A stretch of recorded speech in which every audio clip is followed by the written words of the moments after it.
आए हैं और तालाब से पानी, देखिए तालाब है और इसी से दमकल चला, उस कोना पर आवाज आता होगा।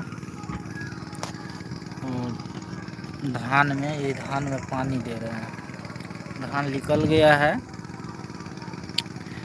हम मिथिला के हैं तो मैथिली में बात करते हैं। तो अभी हम धान पटबै ले आयल छियै। यह धान छै, देख लो वहाँ मशीन चलै छै। धान खेत छै और ई पोखर है। देखो यह पोखर छै, यह में वहाँ कोना पर लगेने छी मशीन और चला छियै। अपने खेत है तो छुट्टी में आयल रही है तो कहलिए पानी दैए दै छियै। और पटा दिलिए हैं कि बोला ठीक छै, इतनी पर।